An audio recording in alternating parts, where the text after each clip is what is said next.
I feel like it's just like this mass belief system that milk is the culprit. People who don't have acne have bacteria on their skin, and probably more because they don't like deal with pillowcases and all this other stuff as much. What's up guys? Welcome back to my channel. So today I'm going to be talking about some tips for while you're on Accutane, as well as some just acne tips in general that you've not heard before.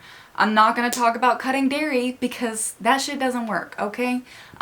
Maybe it works for some people, and if you really believe that it works for you, that's amazing.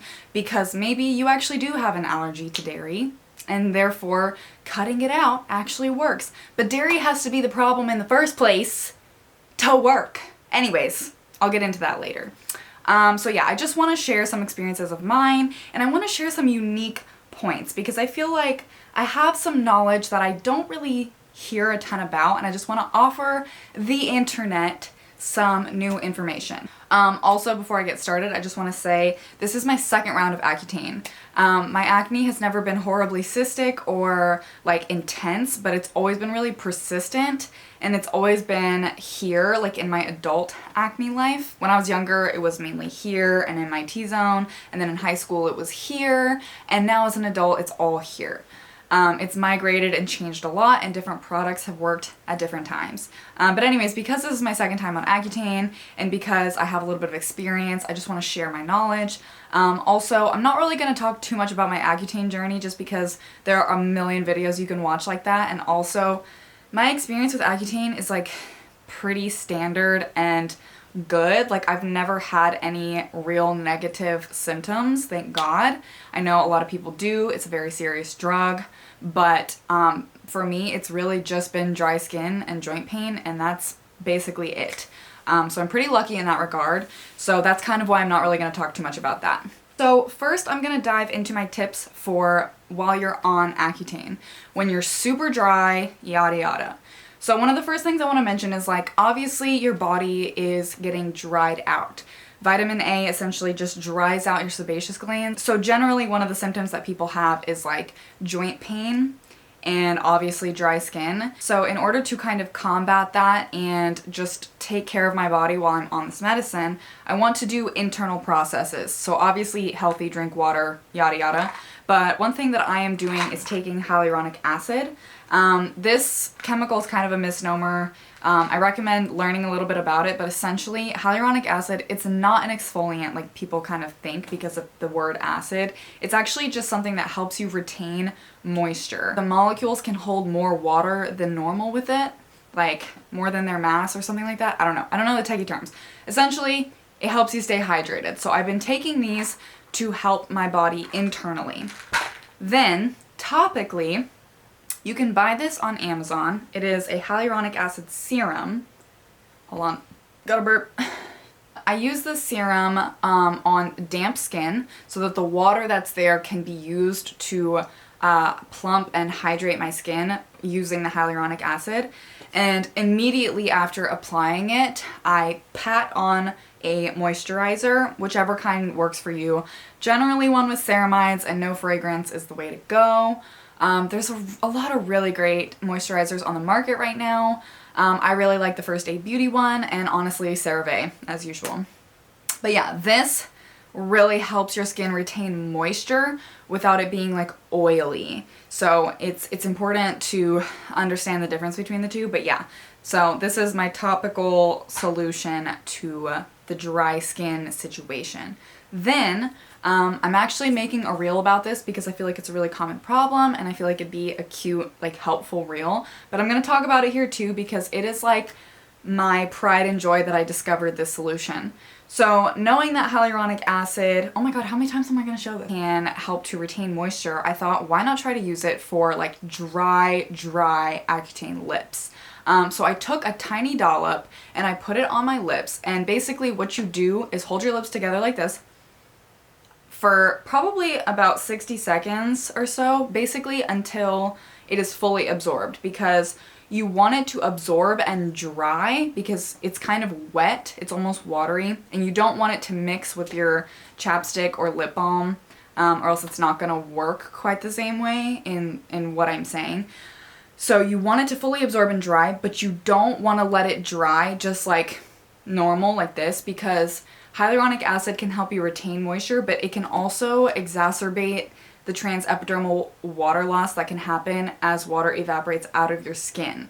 So it's really important that you not only put the moisturizer on right after hyaluronic acid to like lock it in, same thing goes for your lips. So you put a tiny bit on, clamp down, let it dry, and then you want to take a thick, goopy lip balm. And no, God no, please do not use Aquaphor, guys. Please don't. Please don't. It is a petroleum-based product. It's basically Vaseline. It comes from the ground. It's chemically and gross. Pretty sure it's a carcinogen, and it's just, it doesn't actually moisturize your lips at all. It's not good for you, and it doesn't even work. It's not even a true moisturizer, and no. There are better products out there now. And the one that I like is the Bite Beauty Agave Lip Mask. It's totally natural, it's clean, and it's nice and thick and goopy. So basically, what you want to do is as soon as it's absorbed into your lips, you want to like obviously release your lips, and then you want to actually put some of the lip mask or whatever product you're using that's thick enough, and you want to rub it between your fingers and then pat on top. You don't want to smear because sometimes it can move the hyaluronic acid around underneath and like draw it out, and then it like doesn't do its job as well as it could. So you really want to pat and lock in that hyaluronic acid, and it will, I swear, guys, this is like when my lips are like dying for some moisture and I'm like so crusty, this works. One thing that I will add too is if you like are gonna go to bed and you want like a super duper locked in moisture situation, what I recommend doing is after the hyaluronic acid absorbs, take like another lighter lip balm. I like the Laneige one, or like a regular Burt's Bees chapstick is always great. Do that first and then pat the lip mask on top, and then you have like a double layer. So you have like the moisturizing effect of the hyaluronic acid, and then you have like a little bit extra moisture from a chapstick, and then you're like really locking it in with the lip mask. So that is my cure for Accutane lips. Moving on. Dang it, all my pillows fell down. I'm sitting on like 3 pillows to be at the right height for this. Oh, and a blanket. Okay. Where was I? So now I want to move on to tips for just acne in general. No, it's not cutting out dairy. As I mentioned earlier, that just doesn't work unless dairy is the problem. And I think it's so important to try to figure out what the problem actually is, because if, you know, if meat is causing your acne, then yes, maybe going vegan will cure your acne. But if you don't know what the problem is and you haven't taken the time to journal and look at your diet, look at your cycle, if you're a woman, you know, these kinds of things are really important to take into account because everyone's acne is so different, and it migrates and evolves, and age and gender and all these things are factors in acne. So basically, one of the topical things that I really want to suggest to people outside of retinols, which I think are really the best topical solution for acne, because all other ones stop working after a while. Salicylic acid, benzoyl peroxide, you know, pretty much any other exfoliant after a while stops working, and retinols or like tretinoins, which are basically, you know, Accutane in topical form, that's really the only thing you can use long term, unless you get pregnant, or want to be pregnant, obviously. I'm not a doctor, not an esthetician, but anyways, yeah, so I think that as someone who has had persistent acne for like 12 years, retinols are really the only thing that have truly kept it at bay. And it's never been a perfect cure, and we've had to like up the like percentage of it and do all these things, and sometimes mixing it up and trading in a salicylic acid for a few months and then going back to the retinol, like sometimes that kind of stuff works, and doing microdermabrasions, like other things, like everything combined can help a lot. Nothing is really a cure. I've read so many scientific papers on acne and possible causes, and it really seems to be either your body can't process the keratin in your skin and like exfoliate fast enough, or there's actually one thing I read that said that maybe certain people's skin doesn't have some protein that synthesizes progesterone, and those people tend to also have higher level of androgens and testosterone. But the catch is they're still in a normal range of androgens and testosterone, so like there's no red flags to the doctors. Also, testing hormones is like a very complex process. Like you can't just get one blood test. You have to like, it's a whole thing. But anyways, basically like there's just, it's genetic. It just is.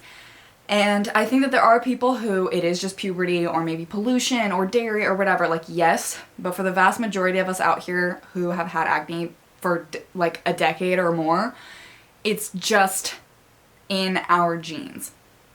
Okay, now that that rant is over, I'm going to talk about one topical product outside of retinols that I think is really helpful. And that, actually, I really like niacinamide too, because niacinamide is an incredible product. Anything with niacinamide in it, anything that, like even just niacinamide serums, such an amazing, amazing product. I have never seen a bigger difference from another product. And maybe it's because I had never used it before. I had never really known about it until the past year. Amazing. Look into it if you haven't tried it. Maybe it will work for you.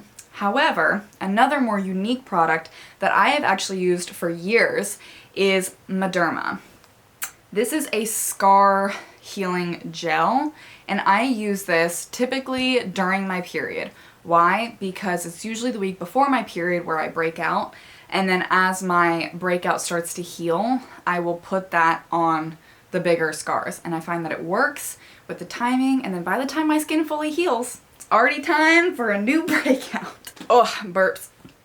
I don't know about you guys, but my breakouts happen like absolute clockwork.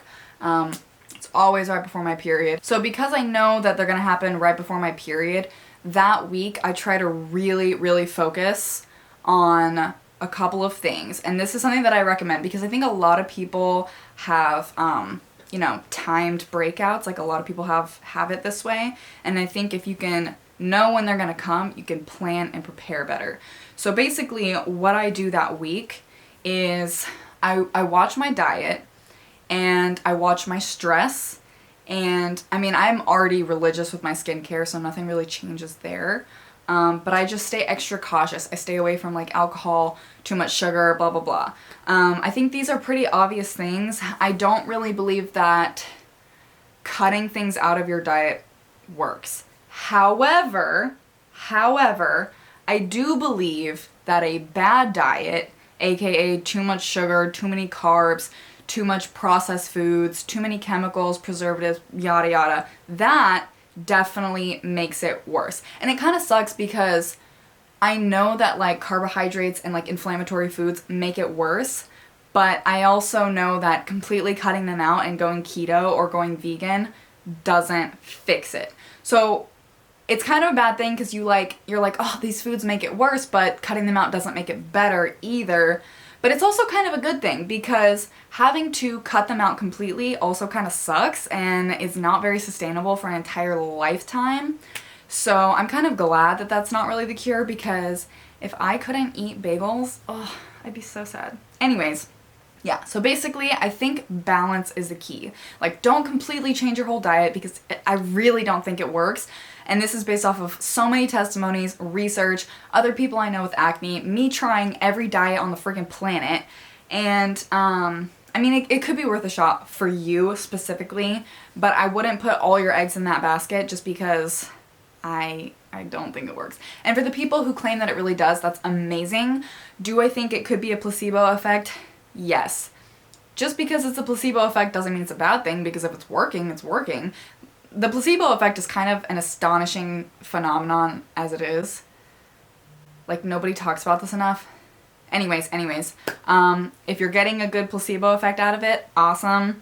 It might wear off eventually, I don't know. But regardless, I'm here to offer new information. The last thing that I'm going to mention for acne that I found has truly worked is eating fresh probiotic-rich foods. So taking just pills once a day, no. Drinking a sugary-ass kombucha, no. You have to eat naturally probiotic-rich foods. That I actually feel like works. And that our body can actually synthesize. There's no scientific evidence to show that probiotic pills work. or that our body can even like capture them. Like I think in our minds, everybody thinks if you take a probiotic tablet, like it's just gonna explode in your gut and you're gonna have all these great little flora in there to help you out. But there's no evidence to show that yet. And the microbiome in general is not, it's such a new field. So there's a lot of claims made out there, but scientifically speaking, we don't actually know shit yet. Diet and nutrition and digestion is such a complex field. So anyways, yeah, I would say, you know, fresh foods, you know the drill, drink water, but yeah, probiotic foods are good. And then another thing as far as diet goes that I actually feel like works is vitamin D. I have always been deficient in vitamin D, and I have found that to be a commonality among many acne sufferers. Not all, but enough to make me think it could be a linked variable. And whenever I'm taking my vitamins that have vitamin D in them, I genuinely notice a change in my skin. And actually one of the scientific journals that I've read sort of supported this theory because they were talking about how vitamin D is so important for skin processes, like at the chemical level. So it's just another support. I think all of these points are support points to generally mitigate and assist and treat acne. The only thing that I really know to be a true cure is Accutane. Even birth control didn't do it for me, so yeah, my skin, as you can see right now, is looking pretty dang good. I'm about a month and a half in, and I'll insert a photo here of what my skin looked like before I started. I am pretty dry, but in general, I'm really happy with how my skin's looking, and I'm continuing to do all these things. But yeah, I hope that this video was helpful. I hope that it was unique and gave you guys some different information that you're not hearing as much on the internet from other places, because I feel like everyone just kind of repeats the same information and it drives me crazy because I feel like it's just like this mass belief system that milk is the culprit, and it's just like, no. Like, if milk was the culprit, I feel like every human on the planet would have acne. Like, I also hate the pillowcase argument, like, we're supposed to have bacteria on our skin. Like, people who don't have acne have bacteria on their skin, and probably more because they don't, like, deal with pillowcases and all this other stuff as much. Like, we're supposed to have bacteria on our skin, so, like, it's so annoying to me. Like, you have to treat it in ways that make sense from the root of the problem. Okay, I'm gonna stop rambling now. Again, I hope this video was helpful, and please subscribe if you feel like it, like this video. You know the drill, and yeah, I'll see you guys next time.